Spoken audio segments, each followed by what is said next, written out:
Police ನೋಡಿ ವಯಸ್ಸಾಳ collection ಮಾಡ್ತಾ ಇತ್ತು. ನಿಲ್ಸಿ ಸರ್ ನಿಲ್ಸಿ ಸೈಡ್ ಹಾಕಿ ಸರ್. ಓಡ್ತಾ ಕಳ್ಳ ಪೊಲೀಸ್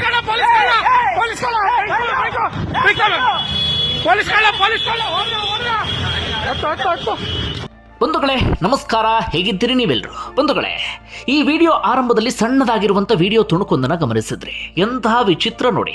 ಇಷ್ಟು ದಿನಗಳ ಕಾಲ ನಾವು ನೀವು ಎಂಥ ಸುದ್ದಿ ಕೇಳ್ತಾ ಇದ್ವಿ, ಎಂಥ ವಿಡಿಯೋ ವೈರಲ್ ಆಗ್ತಾ ಇತ್ತು ಅಂದರೆ ಕಳ್ಳರನ್ನ ಪೊಲೀಸರು ಓಡಿಸ್ಕೊಂಡು ಹೋಗುವಂಥ ವಿಡಿಯೋವನ್ನ ಅಥವಾ ಸುದ್ದಿಯನ್ನ ಸರ್ವೇ ಸಾಮಾನ್ಯವಾಗಿ ಕೇಳ್ತಾ ಇದ್ವಿ. ಆದರೆ ಸ್ವಲ್ಪ ವಿಚಿತ್ರ, ಇಲ್ಲಿ ಪೊಲೀಸರನ್ನ ಜನ ಅಟ್ಟಿಸ್ಕೊಂಡು ಹೋಗ್ತಿದ್ದಾರೆ. ಕೇವಲ ಅಟ್ಟಿಸ್ಕೊಂಡು ಹೋಗೋದು ಮಾತ್ರ ಅಲ್ಲ, ಕಳ್ಳ ಪೊಲೀಸ್ ಕಳ್ಳ ಅಂತ ಜೋರಾಗಿ ಕಿರುಚ್ತಾ ಇದ್ದಾರೆ.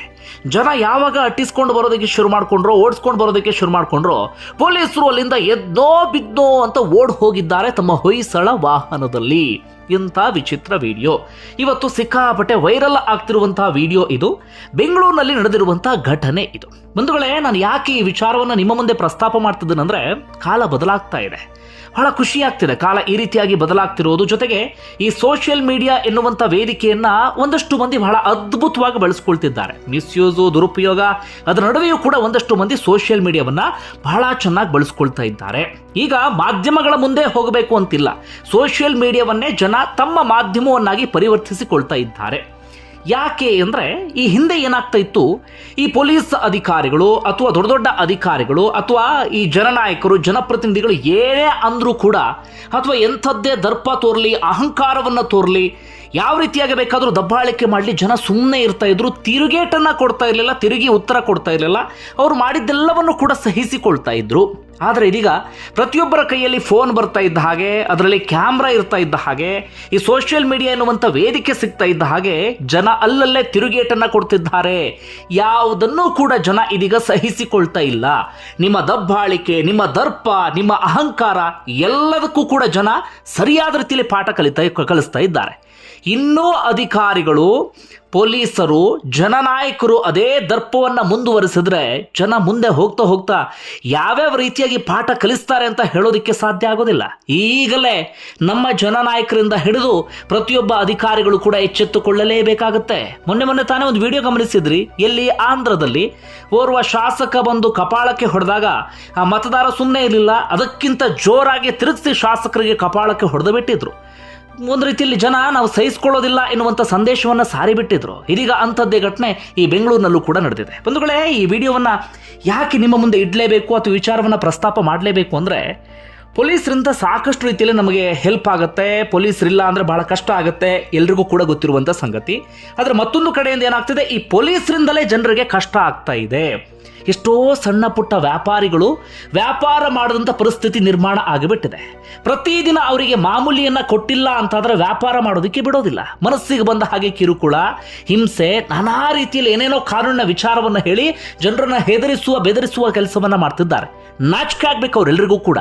ನಾಚಿಕೆ, ಮಾನ, ಮರ್ಯಾದೆ ಬಿಟ್ಟು ಇನ್ನೊಬ್ಬರ ದುಡಿಮೆಯನ್ನು ಕಿತ್ಕೊಳ್ತಾರಲ್ಲ, ಅದಕ್ಕಿಂತ ಅಸಹ್ಯದ ಕೆಲಸ, ಅದಕ್ಕಿಂತ ನೀಚತನದ ಕೆಲಸ ಇನ್ಯಾವುದು ಕೂಡ ಇಲ್ಲ.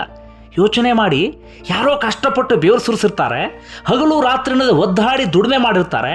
ಆ ಹಣವನ್ನು ಕಿತ್ಕೊಂಡು ಹೋಗಿ ಆ ಹಣದಲ್ಲಿ ನಿಮ್ಮ ಮಕ್ಕಳಿಗೆ ಏನೋ ಕೊಡಿಸ್ತಿರಲ್ಲ, ಅಥವಾ ನಿಮ್ಮ ಮಕ್ಕಳಿಗೆ ಏನೋ ತಿಂಡಿನೋ ಇನ್ನೊಂದೇನೋ ತೆಗೆದುಕೊಂಡು ಹೋಗ್ತಿರಲ್ಲ. ನಾಚಿಕೆ ಆಗಬೇಕು, ಅಸಹ್ಯ. ಅದಕ್ಕಿಂತ ಕೆಟ್ಟ ಕೆಲಸ ಇನ್ಯಾವುದು ಕೂಡ ಇರೋದಕ್ಕೆ ಸಾಧ್ಯವೇ ಇಲ್ಲ. ಆದರೆ ಅದು ಎಷ್ಟೇ ಬಾರಿ ನಮ್ಮ ಪೊಲೀಸರಿಗೆ ಬುದ್ಧಿ ಮಾತನ್ನು ಹೇಳಿದ್ರು ಕೂಡ, ಚೀತು ಅಂತ ಉಗಿದ್ರೂ ಕೂಡ ಒಂದಷ್ಟು ಮಂದಿ ಎಚ್ಚೆತ್ತುಕೊಳ್ಳೋದೇ ಇಲ್ಲ ಅಥವಾ ಪಾಠ ಕಲಿಯೋದೇ ಇಲ್ಲ. ಅದರ ಬದಲಾಗಿ ಸಣ್ಣ ಪುಟ್ಟ ವ್ಯಾಪಾರಿಗಳನ್ನು ಹಿಂಸಿಸೋದು, ಅವರಿಗೆ ಇನ್ನಿಲ್ಲದಂಥ ಕಷ್ಟವನ್ನು ಕೊಡೋದು, ಮನಸ್ಸಿಗೆ ಬಂದ ರೀತಿಯಲ್ಲಿ ವರ್ತನೆಯನ್ನು ತೋರಿಸೋದು, ಮೈ ಮೇಲೆ ಕಾಕಿ ಬಟ್ಟೆ ಇದೆ, ನಾವು ಕಾನೂನನ್ನ ಕಾಪಾಡುವವರು ಎನ್ನುವಂಥ ಆ ಅಹಂನಲ್ಲಿ, ಧಿಮಾಕಿನಲ್ಲಿ ಮನಸ್ಸಿಗೆ ಬಂದ ಹಾಗೆ ಜನರನ್ನು ನಡೆಸ್ಕೊಳ್ಳುವಂಥ ಕೆಲಸವನ್ನು ಮಾಡ್ತಾ ಇದ್ರು. ಈಗಲೂ ಕೂಡ ಮಾಡ್ತಿದ್ದಾರೆ. ಈಗಲೂ ಕೂಡ ಸಾಕಷ್ಟು ಕಡೆಗಳು ಮಾಡ್ತಿದ್ದಾರೆ.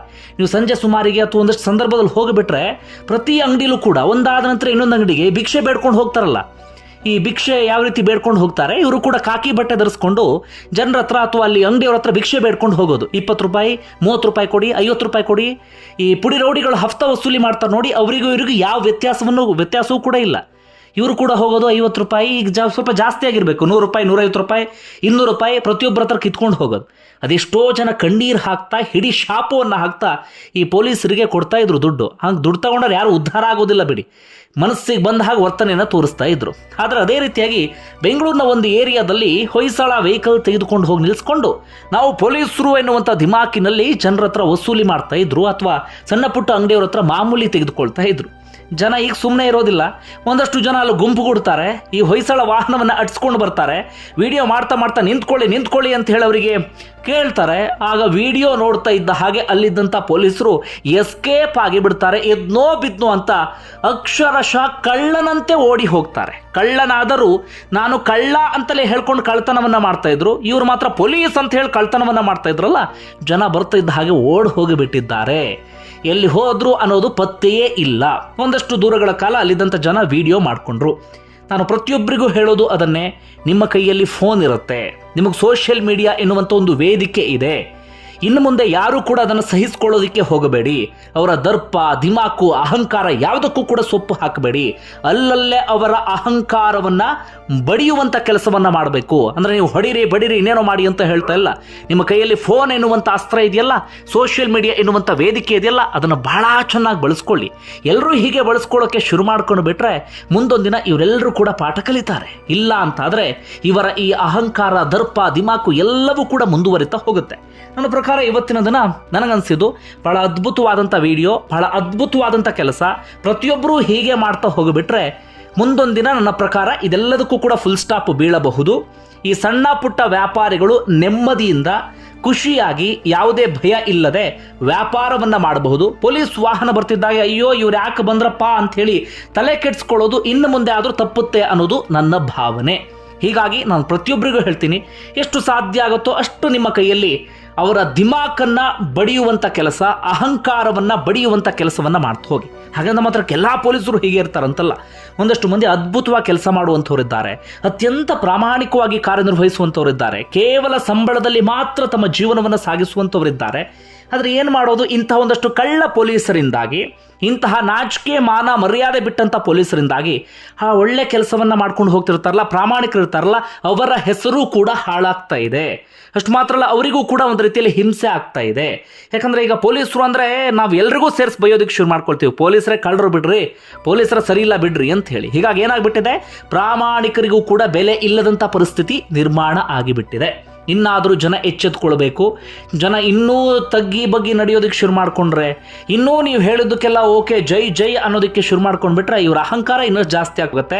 ಹೀಗಾಗಿ ನಮ್ಮ ಕೈಯಲ್ಲಿ ಅದಿಲ್ಲ, ನಮ್ಮ ಕೈಯಲ್ಲಿ ದೊಡ್ಡ ಮಾಧ್ಯಮ ಇಲ್ಲ, ಇನ್ನೊಂದಿಲ್ಲ, ಅದೆಲ್ಲವನ್ನು ಕೂಡ ಬಿಟ್ಟುಬಿಡಿ. ನಿಮ್ಮ ಹತ್ರ ಇರುವಂಥ ಸಣ್ಣ ಪುಟ್ಟ ಅಸ್ತ್ರ ಅಂದರೆ ಫೋನ್ ಅಥವಾ ವಿಡಿಯೋ ಎನ್ನುವಂಥ ಅಸ್ತ್ರ, ಇದನ್ನು ಬಹಳ ಚೆನ್ನಾಗಿ ಬಳಸ್ಕೊಳ್ಳಿ. ಆಗ ಇವರೆಲ್ಲರಿಗೂ ಕೂಡ ತಕ್ಕನಾದಂಥ ಪಾಠ ಕಲಿಸಬಹುದು. ಹಾಗೆ ಪೊಲೀಸರು ಯಾರಾದರೂ ಇದನ್ನು ನೋಡ್ತಾ ಇದ್ದರೆ ನೀವು ಕೂಡ ಎಚ್ಚೆತ್ಕೊಳ್ಳಿ. ಹಿಂದೆ ಮುಗಿದೋಯ್ತು ಕಾಲ, ಎಲ್ಲರೂ ನಿಮಗೆ ತಲೆಬಾಗೋದು, ಅಯ್ಯೋ ನೀವೇ ದೊಡ್ಡವರು ಅಂಥೇಳಿ ನಿಮಗೆ ನಮಸ್ಕಾರ ಮಾಡೋದು ಎಲ್ಲವೂ ಮುಗ್ದೋಯ್ತು. ನೀವು ಚೆನ್ನಾಗಿದ್ರೆ ಜನ ಚೆನ್ನಾಗಿರ್ತಾರೆ. ಇಲ್ಲ ನಾನು ದರ್ಪ ತೋರಿಸ್ತೀನಿ ಅಂತ ಬಂದರೆ ಜನರು ತಕ್ಕನ ಅಂತ ಪಾಠ ಕಲಿಸ್ತಾರೆ. ಇದೆಲ್ಲವೂ ಕೂಡ ಆರಂಭ ಅಷ್ಟೇ. ಮುಂದೆ ಮುಂದೆ ಮುಂದೆ ಹೋಗ್ತಾ ಸರಿಯಾಗಿ ಪಾಠ ಕಲಿಸ್ತಾ ಹೋಗ್ತಾರೆ ಜನ. ಧನ್ಯವಾದ ವಿಡಿಯೋ ನೋಡಿದ್ದಕ್ಕಾಗಿ.